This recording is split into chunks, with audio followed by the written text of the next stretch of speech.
All right, guys, we have another Hoback knife to talk about today. This is the Hoback Knives Summit. Okay. You always get these cool wooden boxes. You always get the details, his commitment to quality, and you get some specs about the knife. So here are the specs. I'm not going to read them all like I normally do. I'm going to do this video a little bit differently. So here are the specs. If you want to screenshot it or whatever you want to do, pause it, write it down, whatever. Okay. It comes with a nice patch. And it comes with the tools for disassembly, which I think is awesome. I don't think all of his knives come with a patch, or at least the ones that I've been lent in have not all come with the patch. Maybe the people just shipped them without the patch. But they all have the a cutout foam for the actual knife, which I think is just really cool. I think the packaging is great. I think it's awesome to include the tools. There's nothing special about them. They're just regular Torx, number 6 and number 8, and a little, I'm not even sure what that other one is inside of there that has no, just like a push. I'm not even sure what that one's for. So take a quick look here and see if I can see what that one might have been for. I don't know, but it's for something, okay? We're not going to take it apart because it's not mine. This was loaned in from my good friend Gary. So this is his first I'm just going to set that out of the way. This is Gary's first real look at this knife, other than the unboxing I did, because he sends me the knives first, which is super awesome, and I love it. I'm so grateful that there is that type of, trust and support in the community. Okay, even since I got a small channel, I'm really honored by all the people that loan me stuff. So you saw the specs already. This is a big boy. It is not a small knife. It is heavy at 8.5 ounces on the paper, and I measured at 8.4, but that's fine. I did still take all the measurements, even though I'm not going to talk about them. When I get a knife and I'm getting ready to do the review, I kind of pull it out of its package. I measure it, I weigh it. I've done a video on how I prepare for a video. I didn't just get it out of the mail, open it up, spend 5 minutes with it, and do the video. That's not what happened. I got it. I did the unboxing. I get to handle it then. I handle it between the unboxing and the time I film it to, So yes, I have spent time with this knife, not just 5 minutes measuring it. Okay. Just so we get that clear.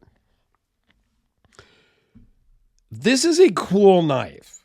Okay. I got it out of the box the first time and I was like, what is this? And yeah, it's cool. It does run on bearings. I don't think that was on the spec sheet, but it is on bearings.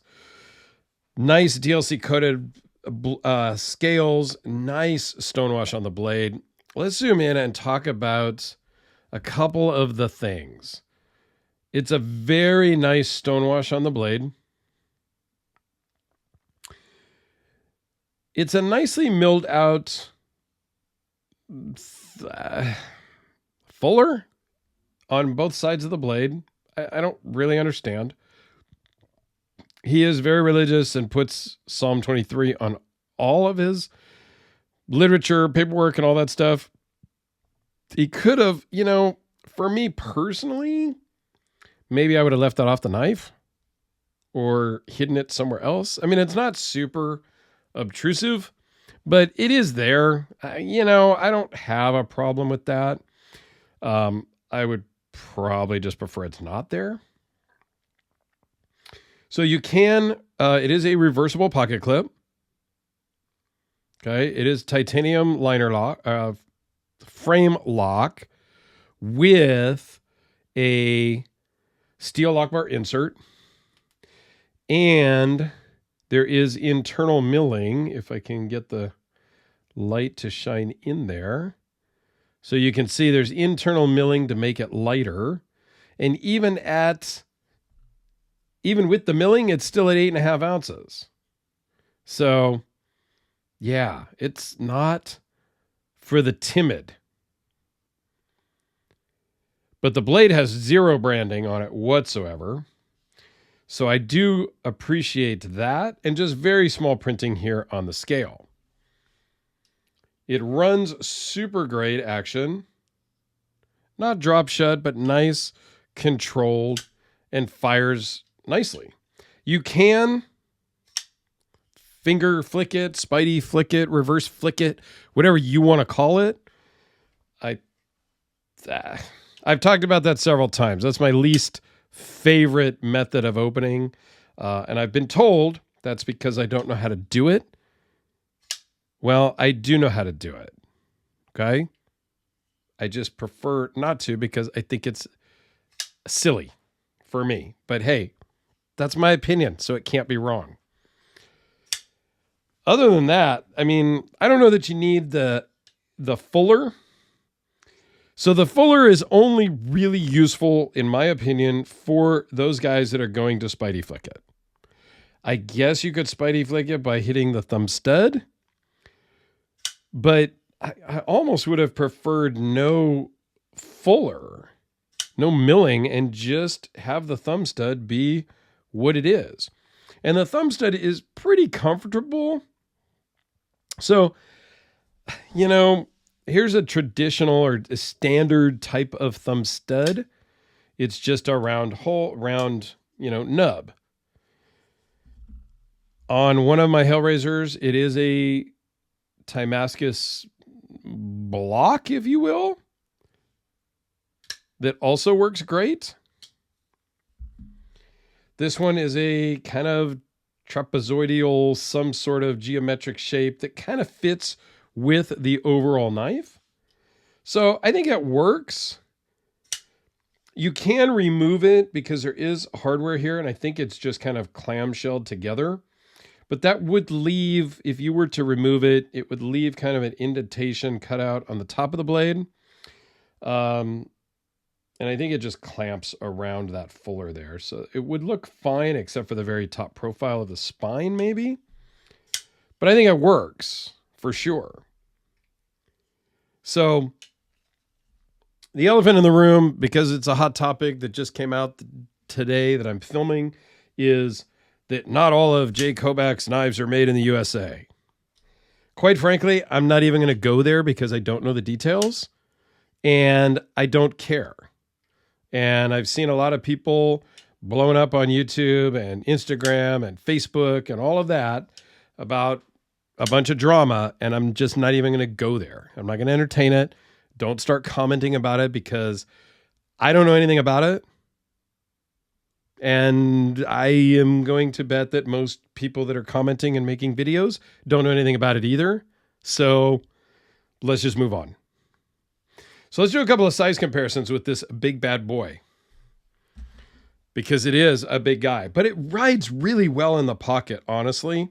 Here it is with the Sharpie and the number 2 pencil. Like legit, it's closed. It is bigger than the Sharpie. So it's not a small knife, guys. Here it is next to a AA and a D-cell battery. The Spider Codelica. And since I pulled them out here, the Red Horse Knife Works Hellraiser P series next to the custom also. Try to line those up. So yeah, you can see that the Summit is a big knife, but it's not crazy overbuilt big, if that makes sense. It's standard kind of thickness, 0.187 blade, you know, nothing fancy in the handle. It's not some big behemoth that takes 2 hands. It's not a Phil Harvey Peacemaker. You talk about a big beast. Yeah, you should check out my Peacemaker video. But I think this is a cool knife. I think, knowing Gary the way I know him, he's going to love this thing. So let me know what your thoughts are down below. And go check out some other Hoback knives that I've done videos on. And if you're really interested in a big overbuilt crazy knife, check out the Phil Harvey Peacemaker over there. Thanks a lot, guys. Have a great day.